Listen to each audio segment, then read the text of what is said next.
Hello everybody, welcome to another episode of Leadership in Blue Jeans. Today we have Bogdan Buzdugan and Alexandru Soare with us. Thank you very much for coming. We're going to talk about, as always, about the big questions in leadership. And I'm going to let my guests introduce themselves so you get a little bit of a context on where they're coming from, what the experience is, and then we're going to dive right into it. Bogdan, would you like to start? Okay. Hello. So I'm Bogdan Buzdugan. I've got some experience in leadership and management, but I like being more a leader than a manager because leaders know why to do something while a manager know how to do it. It's a good one. That was really one in a nutshell here. Good. He started strong. Yeah. How about you? I'm Alexandru Soare. I'm at the beginning of in the path of leadership. I'm building a company in software industry. I don't know, in the first years when I came in the industry, the company was a little small and it got bigger and bigger. Right now I am trying to take the role in leadership, to make a community, to start giving something that I learned in these years, and it's quite challenging.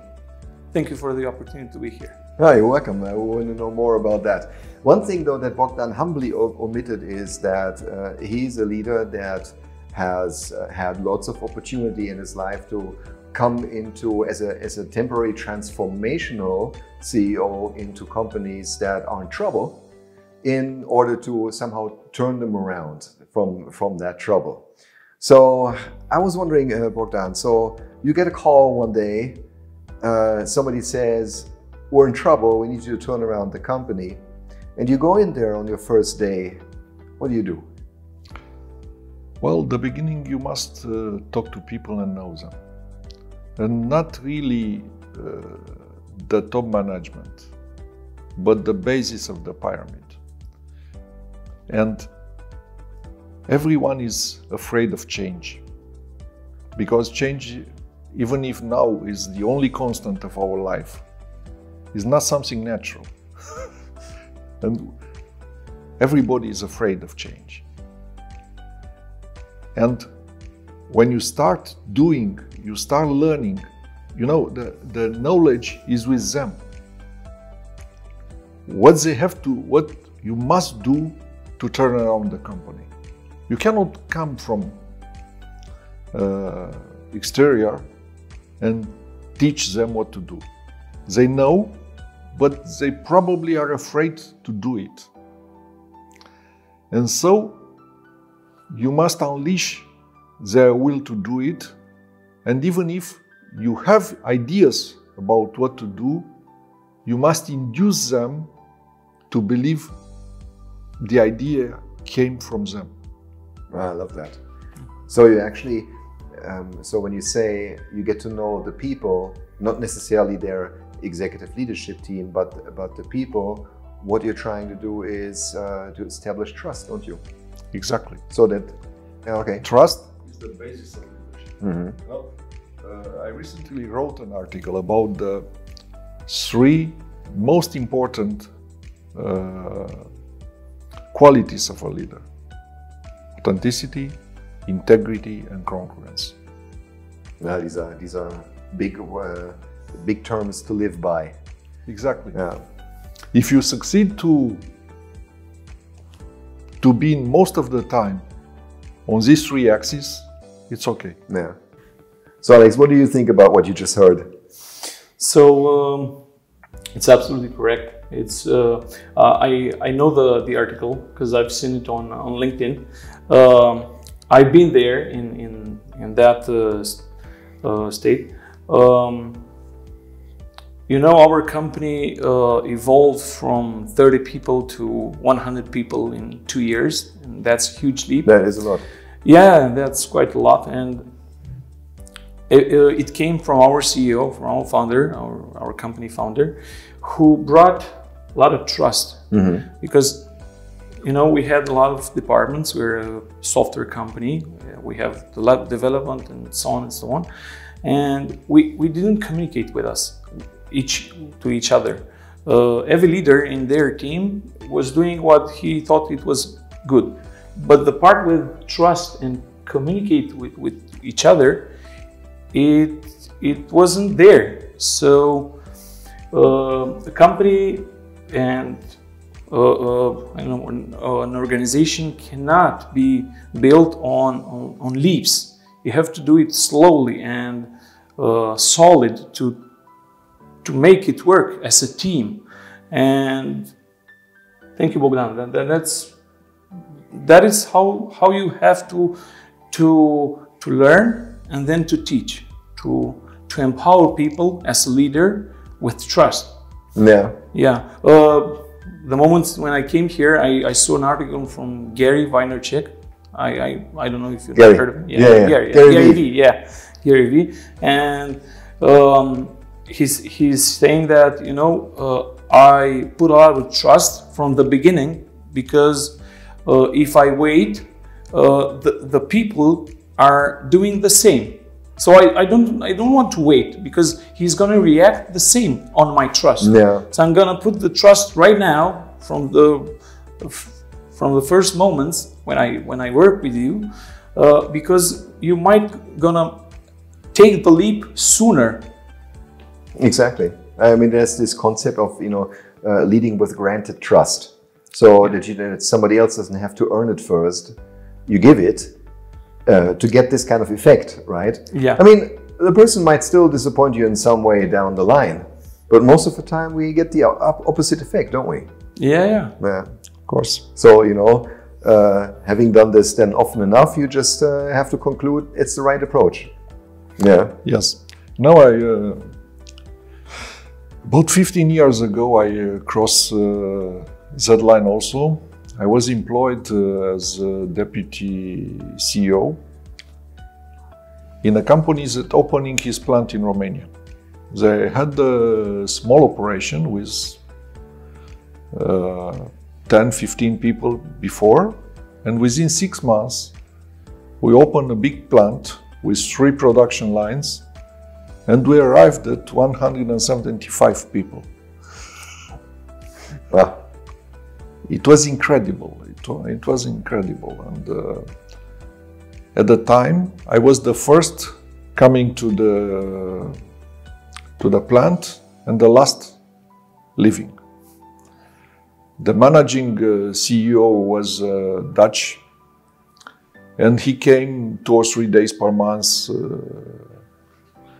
in Oltenica, and even if I wanted to leave earlier, I knew that he leave the plant at 7 in the evening. He has 1 hour on the road, and on the road he was speaking to the phone. It was impossible that one of those phones are not for me, and asking questions that if I'm not in the plant before the computer, I'm not able to answer. Right. But sometimes my wife was calling and asking about midnight, you are coming home tonight? Oh boy. Yeah. That's tough. But you know what? Because you were mentioning, I like that thought and that conclusion. So when you look back at the story that you were telling, where, you know, the leaders of the company were more or less, you know, just thinking and acting within their own silo or, you know, area of responsibility, you effectively were not a team. Yeah. The first thing you have to create an open-minded organization where communication is the basis. you have to start communicate to each other in order to understand what other people are doing.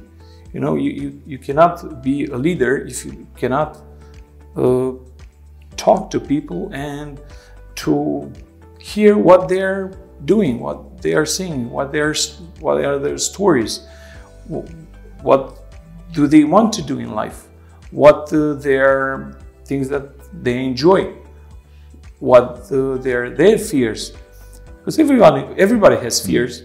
Yeah, you mean all this to build the trust basis? Yep. Mm-hmm. You need to have communication, not just leaders by leaders.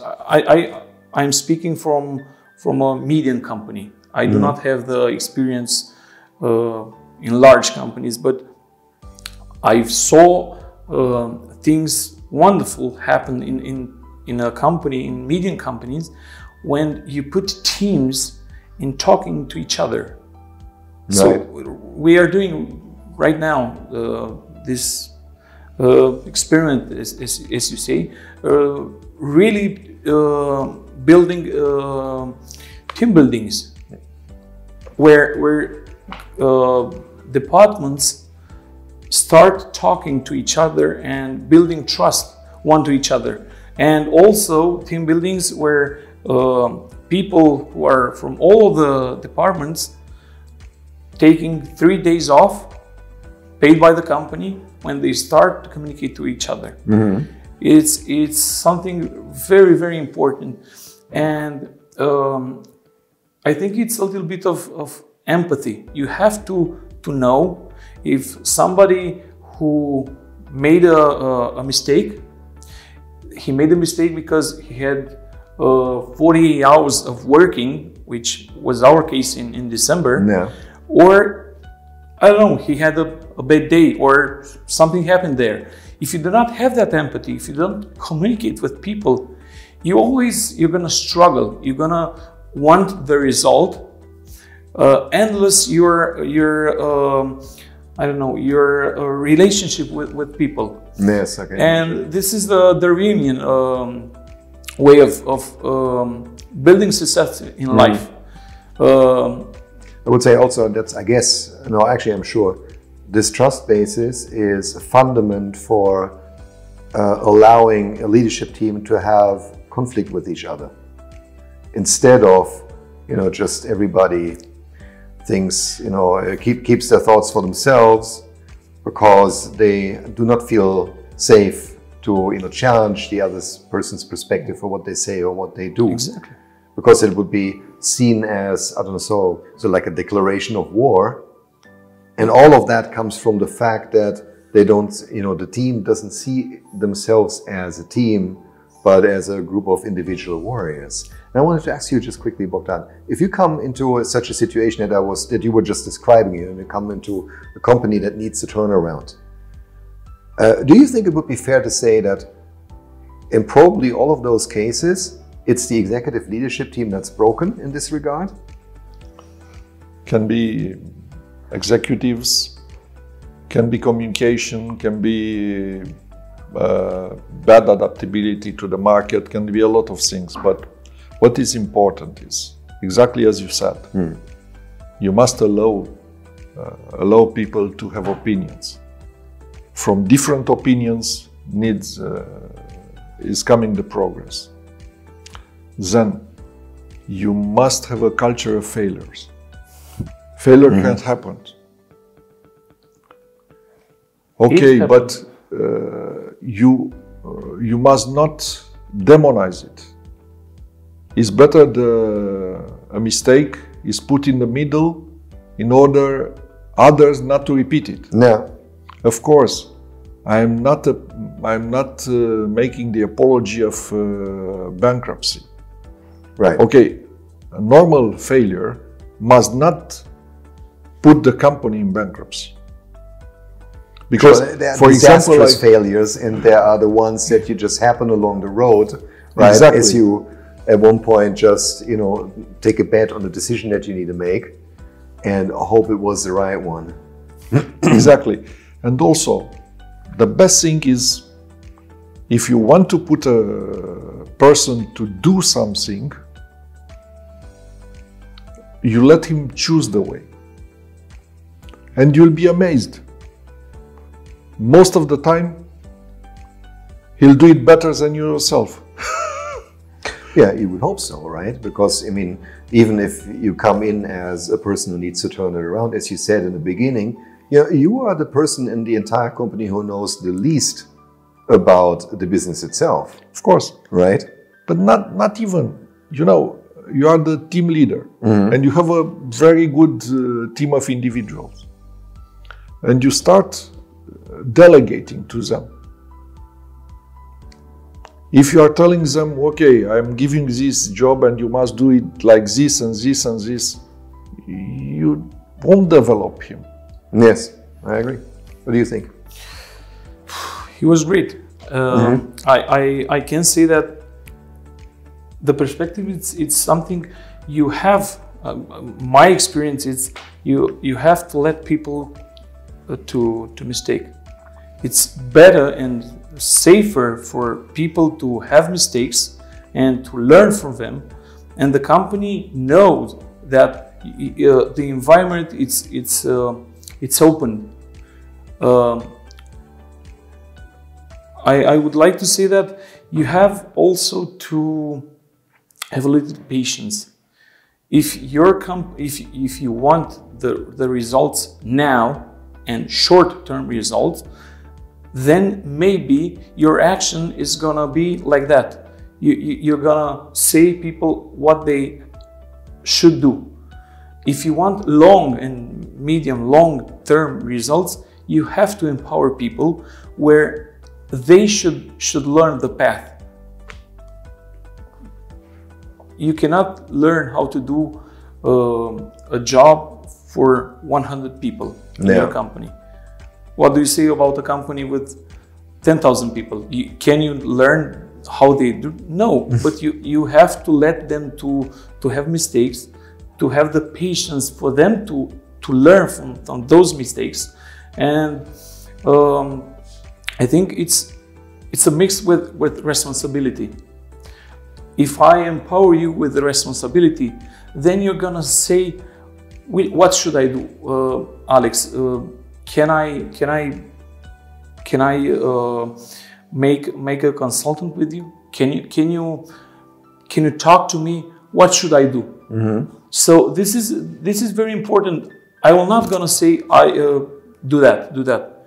Maybe I would do that, and the person is gonna start and put it in my shoes and see from different perspectives. But they should have the ability to choose, because they are their path. It's not our path, it's their path. And maybe by building a team, trusting, putting some time for them to develop, they are gonna be better as a team than better as a person. How do you balance that with, and either of you can answer, but I was thinking in particular, I know you lead a sales team. Commitment is a big deal for sales. Yep. And but in general, with any leader actually, and especially in a team, you commit to an outcome. And commitment is really useless if it doesn't also come with accountability. Yep. Right? Right. So how do you handle mistakes that break the commitment?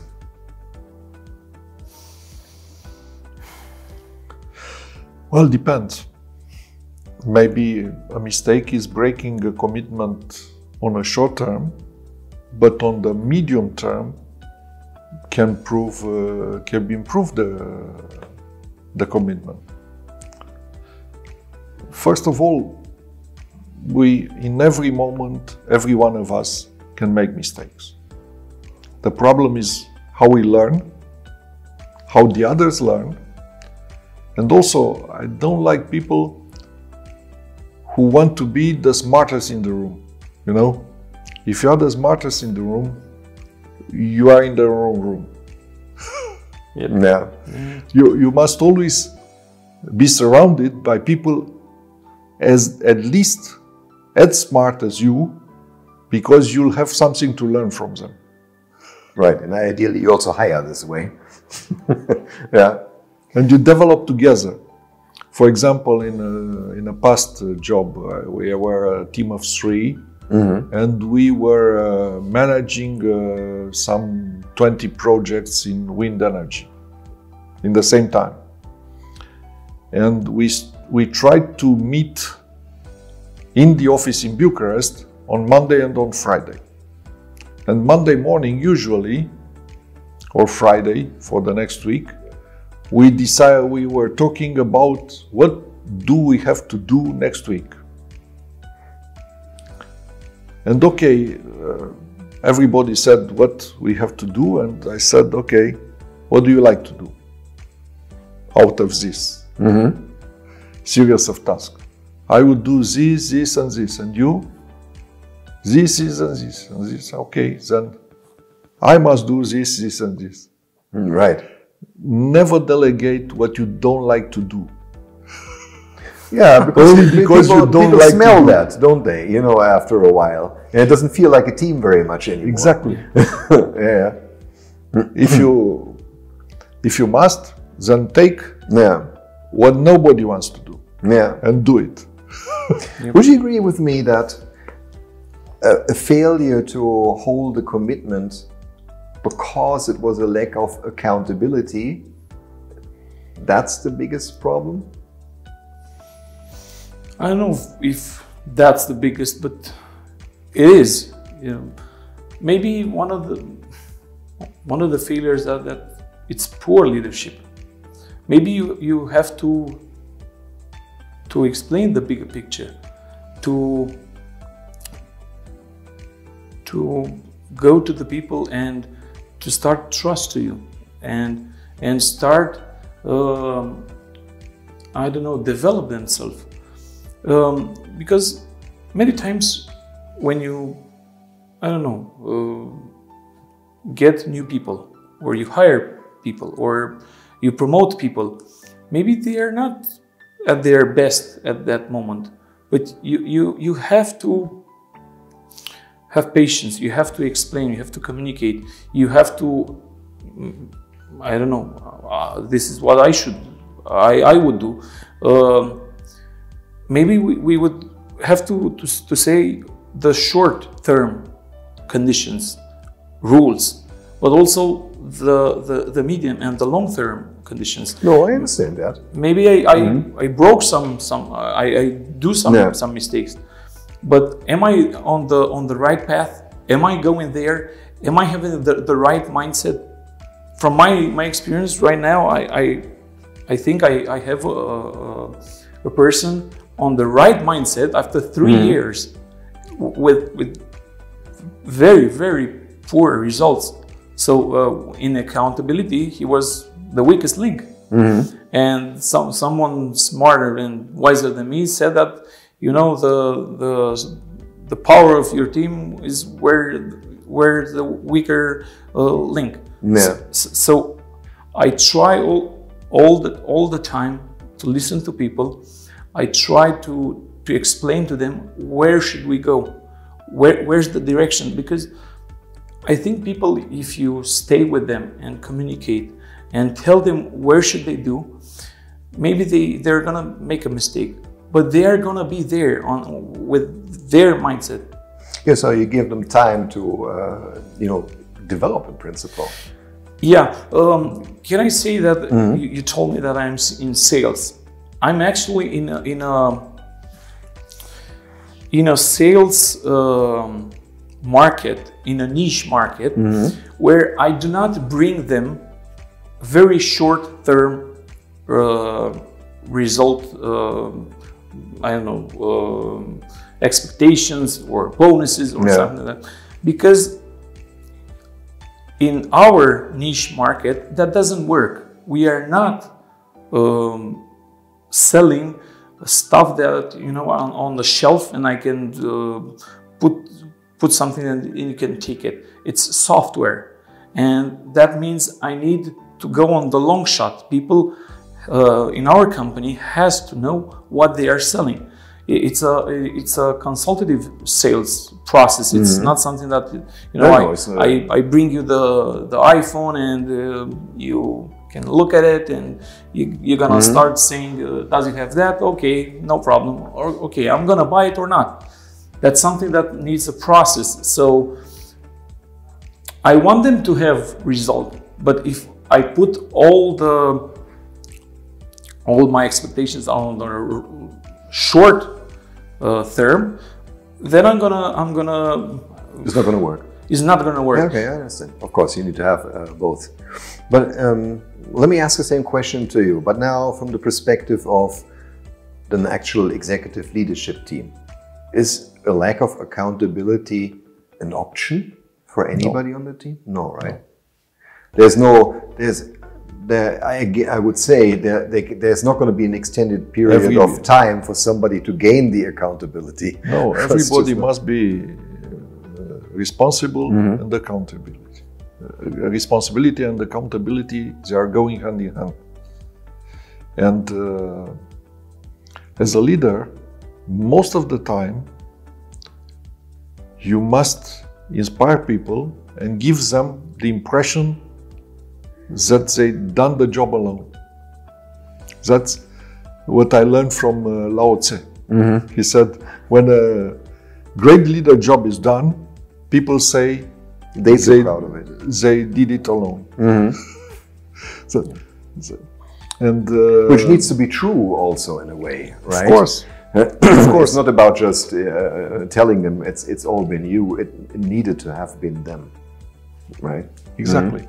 And also, you met a lot of managers. A lot of them are not leaders. Yeah, it's a big difference between management and leadership. Yep. Yeah. A leader does not need to be a manager, but the reverse is always true. Yeah.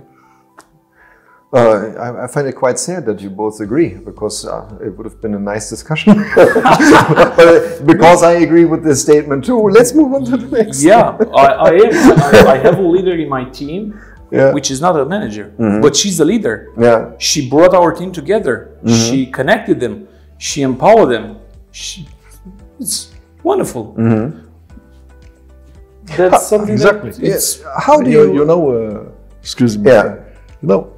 Sometime I was looking at the political leaders and I said, okay, bad leaders. Are they leaders? And I said, yes, they are leaders, because the definition of being a leader, you don't need a function, but you need at least one follower.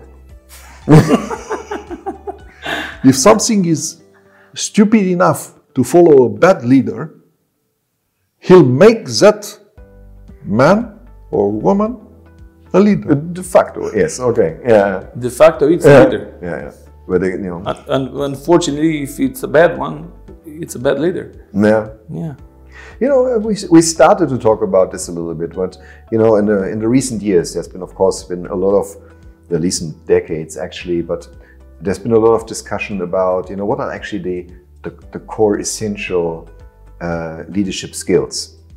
And I think in most parts of the world it has changed a little bit from, you know, the results orientation more to actually how do I engage people, how I can drive the engagement of my people to become very people-centric. Yeah. But I still wanted to throw it out as an open question, is if I would ask you, for example, or you, if you would say your top 3, 4, 5 leadership traits, you know, personality aspects and so on, what would you put on the pedestal? What would be the most important characteristics of somebody who is a great leader? Empathy. I love that. Trust. And something, I don't know if it's a quality, but not. But you have to have passion. People are driven by passion, are craving to see passion. It's something, the quality that we required. I think all of the leaders have that passion. Yeah, I guess you get passion from a sense of purpose, right? So if you really feel you connect with the idea of something or the vision or an outcome of something, the passion that you then show from that sense of purpose is what actually other people can observe. Yep. Yeah. Well, I'll align with what Alex said, and I'll add humbleness. Please elaborate. A leader must be humble. A leader must be humble. He must accept others are better than him and remain at the same level with his people. And also, he must be emotionally intelligent.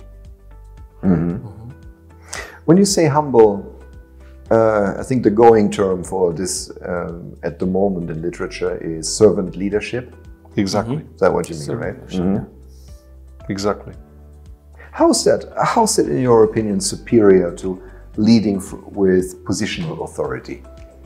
I mean, or is it?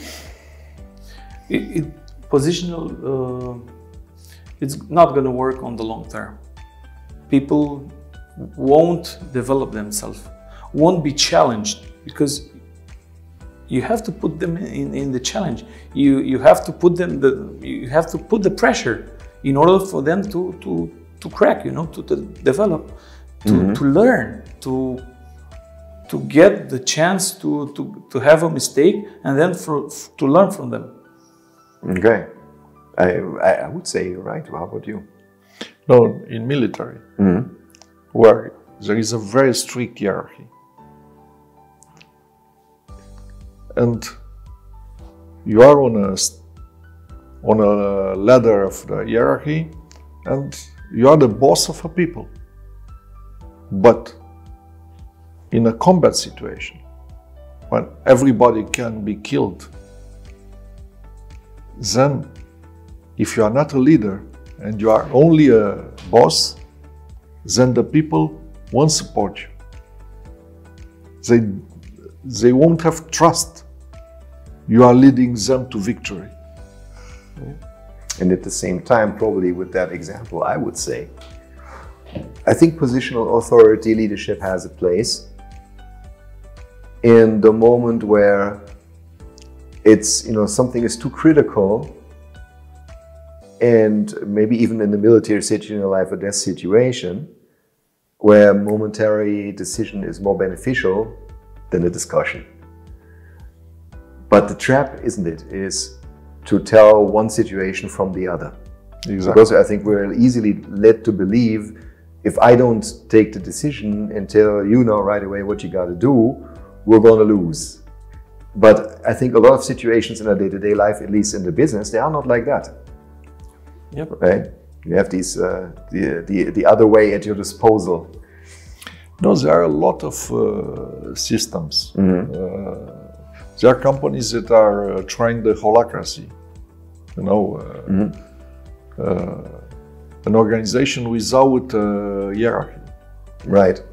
There are a lot of, I remember the beginning when I started my blog, one of the first, among the first 20 articles I wrote a series of 2 or 3 about innovation in management and different systems in the world and different system to empower people in the company. Yeah.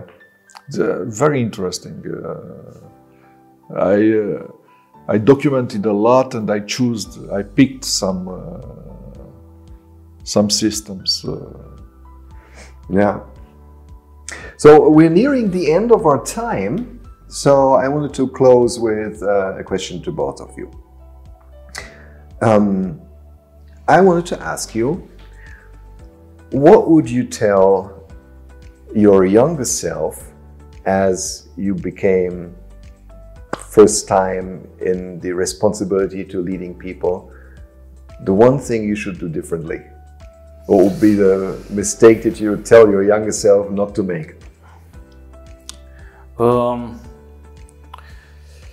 A few years ago, I had some results, and I thought I conquered the world, and yeah, I had a lot of accountability with great result. And I don't know why my relationship with my colleagues was pretty bad. And someone who I thought I had a great relationship said to me that I'm going to leave. I'm going to leave the company because of you. And that moment I told myself, what the heck have I been doing? I thought I was a great one. I have result. I can conquer the world. But the thing that the response is going to be like that, Alex, it's okay. It's okay. You have the skills. You are okay. You do not have to get the result, and the result is the only thing that matters. It matters also the journey, and the people who you work with and you want to have a community are very important for you. Love that. So not just what you do, but also how you do it. Yep. Value that more is your advice. Yeah, that's my value lesson. And love that. What about you? Your younger self, what would he hear from you? Well, my younger self was a long time ago, and you know, I remember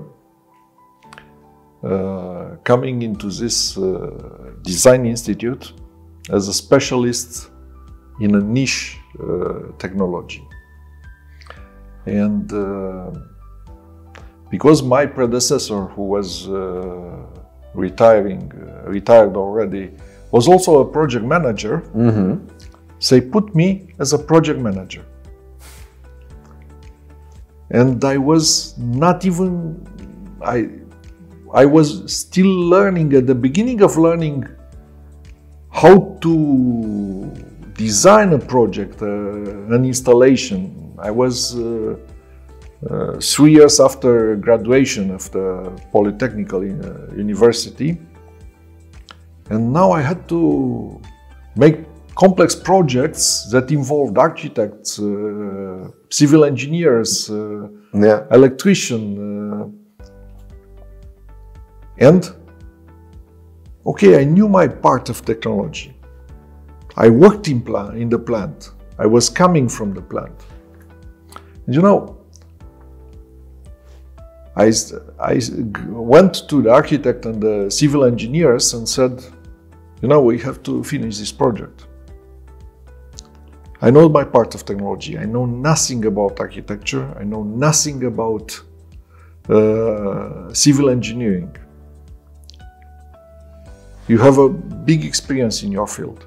You must help me in order to have success with this project. Okay. And what they appreciated was, in fact, that when the thing went bad, I was standing in front of them and in front of the manager and said, okay, you don't blame them. You must blame me. I'm the beginner. I was not able to explain them what we need in order to succeed. Okay. So what's the learning? You will tell your younger self, ask for help? Exactly. You must always ask for help, and you must always learn.